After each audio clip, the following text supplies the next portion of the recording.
Hello friends, मैं हूं सचिन नागदेवे और आज डिस्कस करेंगे हम एक बहुत ही ज़बरदस्त बिजनेस करने वाले प्लेयर के फिनटेक के बारे में।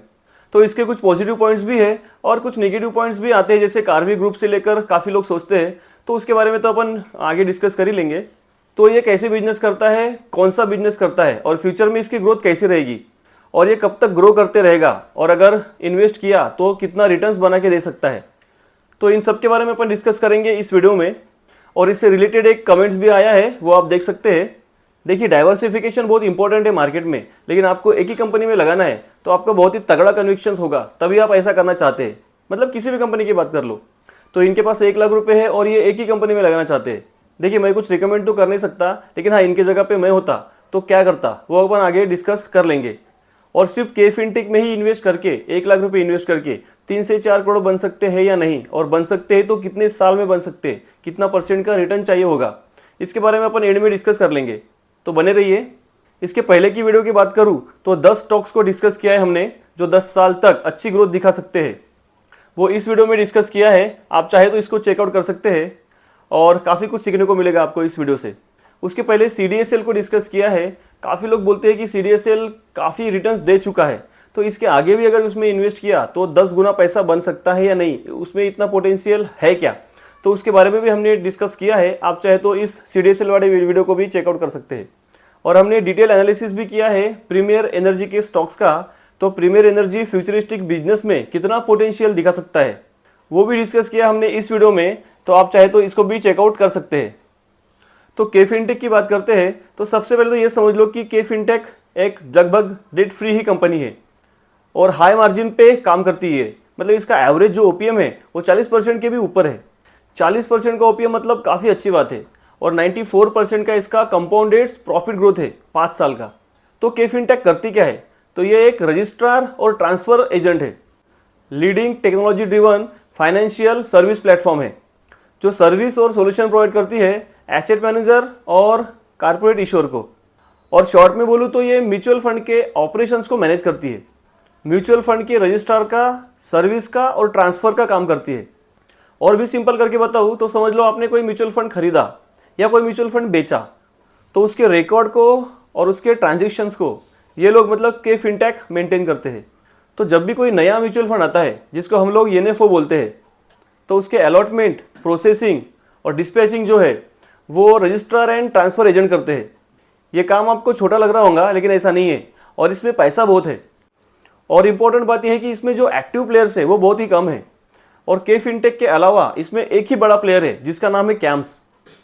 म्यूचुअल फंड के अलावा के फिनटेक और भी सर्विसेज प्रोवाइड करता है, जैसे alternative investment fund, wealth management, national pension scheme और इश्योर सोल्यूशन, इस पर भी ये लोग काम करते हैं।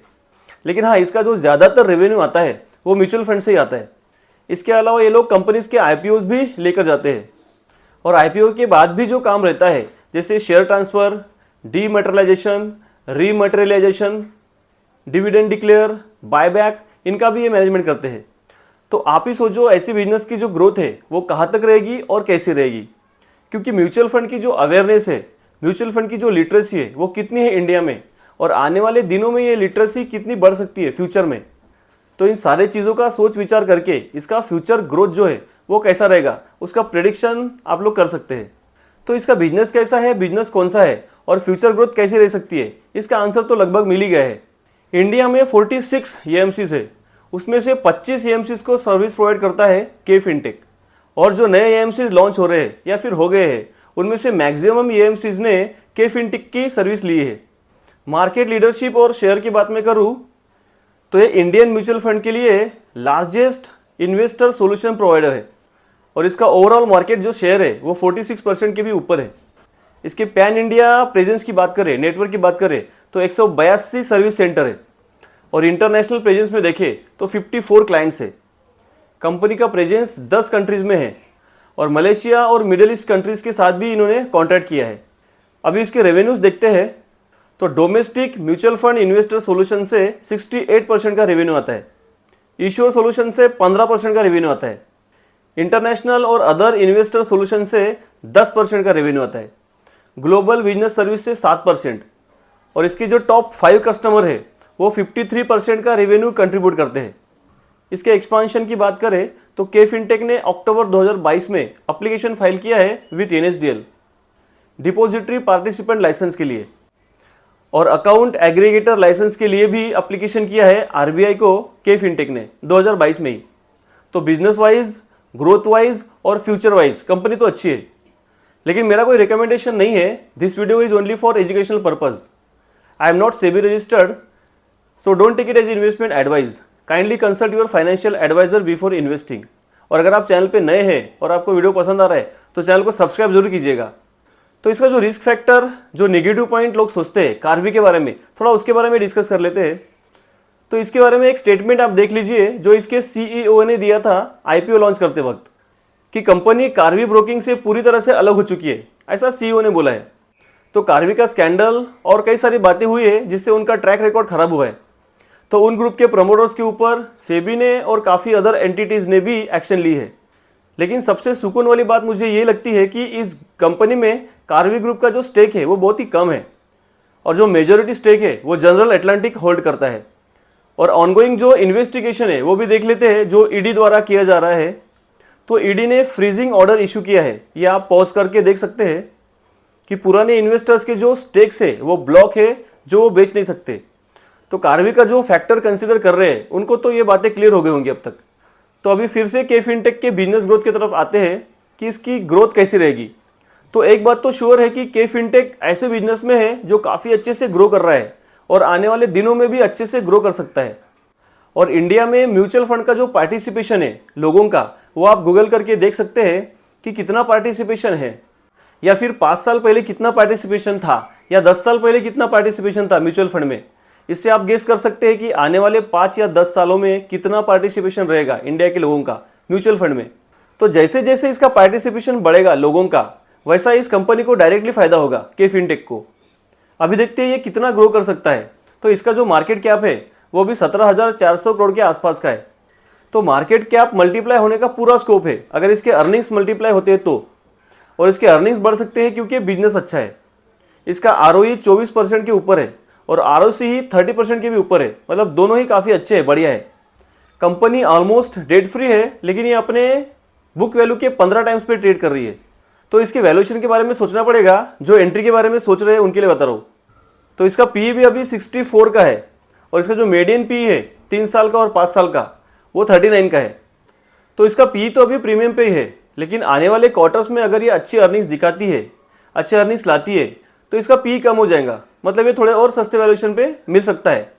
तो जिनको भी ऐसा लगता है कि आने वाले क्वार्टर्स में अच्छे अर्निंग्स आएंगी वो इसके बारे में सोच सकते हैं, और जिनको रिस्क नहीं लेना वो तो अर्निंग्स का वेट करेंगे। अभी इसके टेक्निकल्स की बात करें तो आप देख सकते हैं कि ये एक ट्रेंड लाइन को ही फॉलो करके ऊपर जा रहा था और नीचे की ओर सपोर्ट ले रहा था, और लेकिन बाद में उसने इस ट्रेंड लाइन को ब्रेकआउट कर दिया।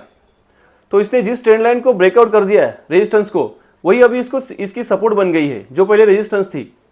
तो इसी पे सपोर्ट लेने की कोशिश कर रहा था स्टॉक। वैसे ऊपर से जब तक 20-25% का डिस्काउंट मिलता नहीं तब तक मैं किसी स्टॉक में एंट्री तो करता नहीं, ये तो अपनी थ्योरी आपको पता है। लेकिन जिनको लगता है कि अभी लेना है लॉन्ग टर्म के लिए, मतलब जिनका व्यू लॉन्ग टर्म का है, क्योंकि इसका बिजनेस अच्छा है, इसका ग्रो अच्छा रहेगा और ये अच्छे फ्यूचर में अच्छी ग्रो करेगा, ऐसा जिनका मानना है, तो ऐसा व्यू रखने वाले लोग यहाँ पे पहली इंस्टॉलमेंट लगाने के बारे में सोच सकते हैं। और जैसे जैसे फिर ये और नीचे नीचे मिलेगा वैसे वैसे ये और एक्यूमुलेट करने की कोशिश करेंगे। लेकिन पूरे के पूरे पैसे एक जगह पे एक साथ कोई भी समझदार इन्वेस्टर नहीं लगाता, 4-5 किस्तों में ही एक समझदार इन्वेस्टर इन्वेस्ट करता है। इसके अर्निंग्स की बात करें तो प्रॉफिट एंड लॉस स्टेटमेंट देख लेते हैं एनुअली। तो सेल्स देखेंगे अगर एनुअली तो मार्च 22 में 640 करोड़ के सेल्स थे, मार्च 23 में 720 करोड़ और मार्च 24 में 838 करोड़ के सेल्स थे। मतलब रेवेन्यू इसके ग्रोइंग है। अभी नेट प्रॉफिट दिखते एनुअली तो मार्च 22 में 149 करोड़ के नेट प्रॉफिट थे, मार्च 23 में 196 करोड़ और मार्च 24 में 246 करोड़ के नेट प्रॉफिट है कंपनी के। मतलब नेट प्रॉफिट भी ग्रोइंग है। ओपीएम भी 40% के आसपास का रहता है, मतलब नंबर्स तो काफ़ी अच्छे हैं। इसकी कंपाउंडेड जो सेल्स ग्रोथ है वो 39% की है 5 साल में। कंपाउंडेड प्रॉफिट जो ग्रोथ है वो 94% की है 5 साल में। और स्टॉक प्राइस का जो CAGR है वो तो 1 साल का अवेलेबल है, बस 119% का है, मतलब 119% का स्टॉक प्राइस CAGR है 1 साल का। इसके रिजर्व्स काफ़ी अच्छे हैं बोरोइंग के मुकाबले, और एफआईज और डीआईज भी काफ़ी अच्छा स्टेक लेके बैठे हैं। तो ओवरऑल बात करें तो इसका बिजनेस भी बढ़िया है और बिजनेस का फ्यूचर भी बढ़िया है। इसकी ग्रोथ भी अच्छी है और ये आने वाले दिनों में अर्निंग्स अच्छी लाते रहेगा, तो एक अच्छा स्टॉक प्राइस सीएजीआर दे सकता है अपने इन्वेस्टर्स को। अभी डिस्कस करते हैं संतोष सर के बारे में, जो 1 लाख रुपए इन्वेस्ट करना चाहते हैं के फिनटेक में और जिनका व्यू है 3-4 करोड़ का लॉन्ग टर्म में। सबसे पहले तो अपने इन्वेस्टमेंट को डाइवर्सिफाई करना चाहिए, लेकिन ये भी सोच सकते हैं कि 1 लाख रुपए में कोई क्या ही डाइवर्सिफाई कर लेगा, ऐसा व्यू हो सकता है। लेकिन हाँ, कोई 50,000 और 50,000 दो कंपनी में भी लगा सकता है 1 लाख रुपए है तो, मतलब ऐसा कर सकते हैं। लेकिन अगर मैं होता और मुझे 1 लाख रुपए इस कंपनी में लगाने होते, उस कंपनी पे मुझे पूरा कन्विक्शन होता, तो मैं लगा देता। लेकिन हाँ, जैसे जैसे दिन बीतते, साल बीतते और मेरे पास और पैसे आते, तो फिर मैं दूसरे भी सेक्टर्स के अच्छे अच्छे कंपनी के स्टॉक्स में इन्वेस्ट करता और इसे भी रहने देता जिसमें मेरा कन्विक्शन है। तो ऐसे करके मैं धीरे धीरे 10 से 12 कंपनीज का पोर्टफोलियो बनाता, मतलब कुछ सालों बाद 10-12 कंपनी का पोर्टफोलियो बन जाता। लेकिन अभी 1 लाख रुपए लगाया और 20 साल तक होल्ड किया के फिनटेक में, तो इस कंडीशन को डिस्कस कर लेते हैं। तो इसका 1 साल का जो सीएजीआर है, स्टॉक प्राइस सीएजीआर, वो 119% का है।